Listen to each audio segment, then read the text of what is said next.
ఇటీవల మరి దాదాపుగా చూస్తే 7 ఎమ్మెల్యేలపై వచ్చినటువంటి విమర్శలకు సంబంధించి ముఖ్యమంత్రి చంద్రబాబు నాయుడు గారు చాలా సీరియస్గా ఉన్నట్టు తెలుస్తోంది. అదేవిధంగా మంత్రి నారా లోకేష్ గారు కూడా పెద్ద ఎత్తున ఆగ్రహం వ్యక్తం చేస్తున్నట్టు తెలుస్తోంది. నిన్న కేబినెట్ భేటీ తర్వాత మంత్రులతోటి ముఖ్యమంత్రి చంద్రబాబు నాయుడు గారు సమావేశమయ్యారు. టీడీపీ ఎమ్మెల్యే ఎవరైతే అనంతపురం అర్బన్ ఎమ్మెల్యే ఉన్నారో ఆయన జూనియర్ ఎన్టీఆర్ గారి పైన అనుచిత వ్యాఖ్యలు చేస్తే చర్యలేవంటూ మాజీ మంత్రి శైలజ అనేది కూడా మాట్లాడారు. అదేవిధంగా గీత దాడుతున్నటువంటి ఎమ్మెల్యేలపై వేటు వేసేందుకు ఇక కూటమి ప్రభుత్వం సిద్ధమైంది. సో అటవీ శాఖ సంబంధించినటువంటి అధికారుల మీద మరి దురుసుగా ప్రవర్తించి చేయి చేసుకున్నటువంటి శ్రీశైలం ఎమ్మెల్యే బుడ్డా రాజశేఖర రెడ్డి మీద కేసు కూడా నమోదైంది. సో ఇకపోతే ఎమ్మెల్యేలు ఎవరైనా సరే శృతి మించినా గీత దాటినా ఖచ్చితంగా వారి మీద వేటు వేసేందుకు కూటమి ప్రభుత్వం అయితే ఇక రంగం సిద్ధం చేసింది. ఈ అంశాలన్నీ చర్చిద్దాం. ఇదే వాళ్ళ పవర్ డిబేట్, ఎమ్మెల్యేలపై యాక్షన్. రైట్, ముందుగా డిబేట్లోకి వెళ్లే ముందు మనతోటి ఆంధ్రప్రదేశ్ రాష్ట్ర మాజీ మంత్రి అదేవిధంగా వైఎస్ఆర్ కాంగ్రెస్ పార్టీ రాష్ట్ర నాయకులు అంబటి రాంబాబు గారు మనతో ఫోన్ కాల్ అందుబాటులో ఉన్నారు. ఒకసారి వారితో మాట్లాడదాం. అంబటి రాంబాబు గారు నమస్తే అండి. నమస్కారం అండి. అంబటి గారు, ఎమ్మెల్యేలపై యాక్షన్, ఇక యాక్షన్ కి రంగం సిద్ధం. ముఖ్యమంత్రి ఉప ముఖ్యమంత్రి సీరియస్. సరే, దానికన్నా ముందు ఒక చిన్న మాట. చిరంజీవి గారి 70వ పుట్టినరోజు సందర్భంగా వారికి నా హృదయపూర్వకమైనటువంటి శుభాకాంక్షలు తెలియపరుస్తున్నాను. ఆయన నెంబర్ 1 నటుడు. అప్పటికి ఇప్పటికీ తెలుగు చలనచిత్ర సీమలో సౌత్ లోనే చాలా పేరు ప్రఖ్యాతులు గడించినటువంటి ఒక మహానటుడుగా తీర్చిదిద్దబడ్డాడు. అలాంటి నటుడికి, చిరంజీవి గారికి నా హృదయపూర్వకమైనటువంటి జన్మదిన శుభాకాంక్షలు మీ ద్వారా తెలియపరుస్తున్నాను. ఇంకా రెండో అంశానికి వచ్చినప్పుడు, మీరు ఇందాక చక్కని డైలాగులు చెప్పారు. ఏంటి, వేటుకు సిద్ధమైంది, చాలా సీరియస్ గా ఉంది, ఇవన్నీ మీరు చెప్పటం మేము వినటం టీవీలో అనుకోవటం తప్ప జీరో యాక్షన్స్ ఉంటాయి. ఇది చంద్రబాబు నాయుడు గారి నైజం. ఇప్పుడు బుడ్డా రాజశేఖర్ రెడ్డికి సంబంధించినటువంటి కేసు రిజిస్టర్ చేశారు, చూసారా? అవును. ఆ కేసు ఎంత అద్భుతమైన కేసు అంటే 2 సంవత్సరాల లోపే అన్ని శిక్షలు, అది కూడా ఉండదు, ఫైన్ కూడా వేయొచ్చు. వెరీ సింపుల్ గా ప్రపంచానికి సమాజానికి బ్రహ్మాండంగా కేసు పెట్టామని చెప్పడం తప్ప అది మొక్కుబడి కేసు అనే విషయం నెంబర్ 1. ఓకే. రెండో విషయం ఏంటంటే, ఈ దానిలో A1 బుడ్డా రాజశేఖర్ రెడ్డి కాదు, A2 అయినా జనసేనకు సంబంధించినటువంటి వ్యక్తి. అతని మీద నెట్టిపారేశారు. ఇది అక్కడ జరుగుతుంది. ఇదంతా కూడా ఉన్న బోటకంగా జరిగేటటువంటి అంశం. కానీ ఈ అంశం మీద పవన్ కళ్యాణ్ గారు కూడా చాలా సీరియస్ గా ఉన్నారు. అటవీ శాఖ అధికారులతో ఆయన ఈ రోజు కూడా సమీక్ష నిర్వహించారు. రాంబాబు గారు, ఇవన్నీ కూడా నాకు తెలియక అడుగుతాను సార్. బ్రహ్మనాయుడు గారు, సార్ సీరియస్ గా ఉంటాం ఎట్లా తెలిసిందండి? ఊరినే మీరు నేను చెప్పుకోవడానికి, అటవీ శాఖతో చర్చించడానికి సీరియస్ గా ఉండడానికి కాదు. సీరియస్ గా ఉండేది ఆన్ పేపర్ కనపడాలా, పోలీస్ స్టేషన్ లో కేసు రిజిస్టర్ చేసిన దానిలో కనపడాలా. నేను ఒక మాట చెప్తున్నాను, అక్కడ ఎవరైతే ఫారెస్ట్ డిపార్ట్మెంట్ కు సంబంధించినటువంటి ఉద్యోగులు ఉన్నారో వాళ్ళని స్పర్ ఆఫ్ ది మూమెంట్ లో కొట్టడం వేరు. అవును అవును, కైండ్లీ లిజన్. కొట్టడం వేరు, కొట్టిన తర్వాత వాళ్ళని తీసుకొని కార్లో ఎక్కించుకున్నారు. That is called kidnap. Kidnap చేసి కొట్టారు. వాళ్ళ దగ్గర ఉన్న ఆధార్ కార్డులన్నీ కూడా లాక్కున్నారు, వాళ్ళ ఐడెంటిటీ కార్డులన్నీ లాక్కున్నారు, వాళ్ళ జేబుల్లో అన్ని లాక్కున్నారు. మళ్ళీ తీసుకెళ్ళి గెస్ట్ హౌస్ లో పెట్టారు. గెస్ట్ హౌస్ లో చెత్త కొట్టారు. ఆ తర్వాత కదా వదిలింది. దీనికి ఏందండి కేసు? అన్ని మీరు ఒకసారి సెక్షన్ చూడండి, చాలా ఆశ్చర్యకరమైన. ఏది కూడా అన్ని బిలో 2 years ఆర్ ఫైన్. అది కూడా అంటే అసలు వీళ్ళు జైలుకి వెళ్లే పరిస్థితి ఉండదు, కోర్టు ముందు హాజరయ్యే పరిస్థితి ఉండదు. పోలీసులు ఇంటికి వెళ్ళి నోటీస్ ఇచ్చి నమస్కారం పెట్టి వచ్చేస్తారు. That is the action taken by the government against the MLA. అతని మీద కేసు అయినా రిజిస్టర్ చేశారు. ఆ దగ్గుపాటి వెంకటేశ్వర ప్రసాద్ మీద కేసు రిజిస్టర్ చేయలే. సీరియస్ చంద్రబాబు అంటున్నారు. సీరియస్ లేదు, ఏమీ లేదు. ఏమై బుద్ధి జ్ఞానం ఉందా? ఎందుకంటే బయటపడేటట్టుగా చేసావు, రహస్యంగా ఉంచాలి కదా. ఆ అవతల రికార్డ్ చేస్తున్న సంగతి గమనించలేకపోయావా అని ఈ కబుర్లన్నీ చెప్పి వచ్చాడు అనేది నాకున్న సమాచారం. మీకెవరు చెప్పారు సార్? మీకెవరు చెప్పారు? మీకు సమాచారం నా దగ్గర ఉందన్నాను కదా. ఓకే ఓకే, అనోట వచ్చే సమాచారం. ఓకే, లోపలికి వెళ్ళి అవతల వాడు రికార్డ్ చేస్తా ఉంటాడు కదా, అది ఎందుకు మాట్లాడుతున్నావు నువ్వు? రికార్డ్ చేసి గమనించాలి కదా అని ఇలాంటి మాటలు చెప్పి పంపించినట్టు నాకున్న సమాచారం. అంటే తిట్టలేదంటారు అయితే ఎమ్మెల్యేని మందలించాడని మాకున్న సమాచారం. మరి అవును, మీరు చూడలేదు, నేను చూడలేదుగా.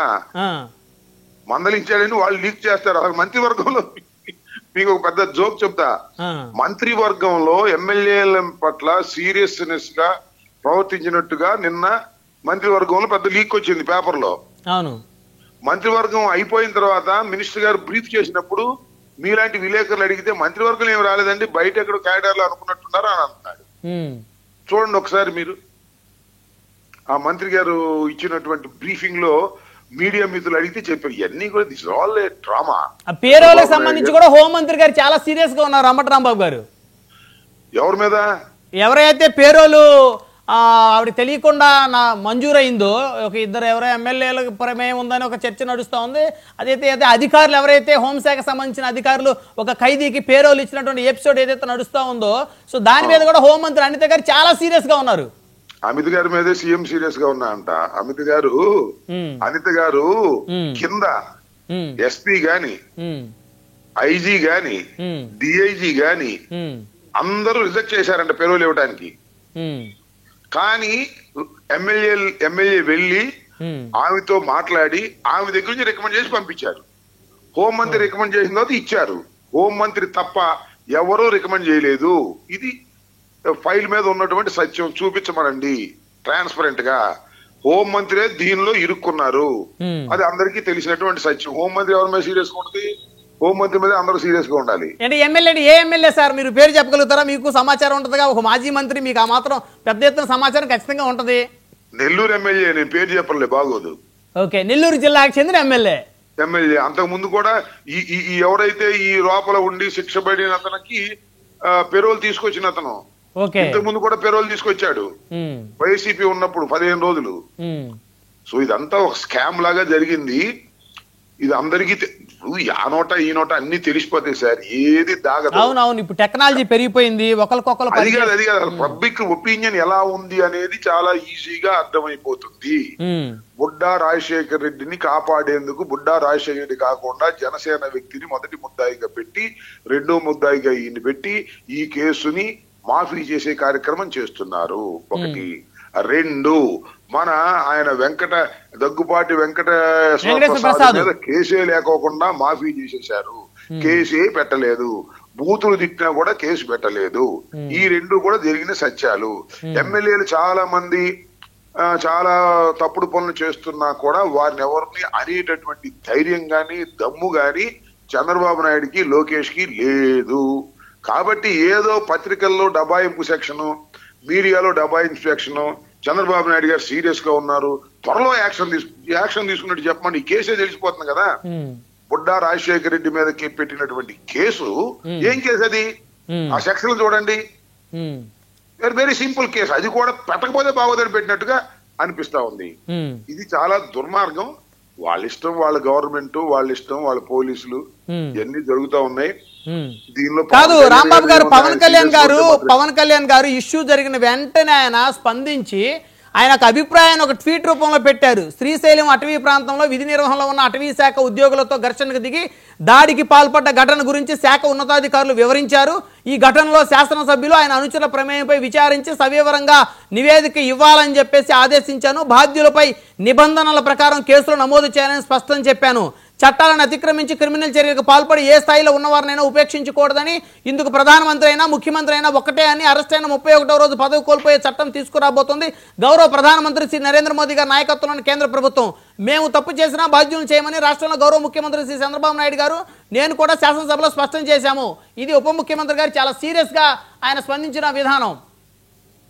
అబ్బా బాగా చదివారే, ఎన్ని పేపర్లు ఎఫ్ఐఆర్ చదవండి ఒకసారి, సెక్షన్ చదవండి ఒకసారి.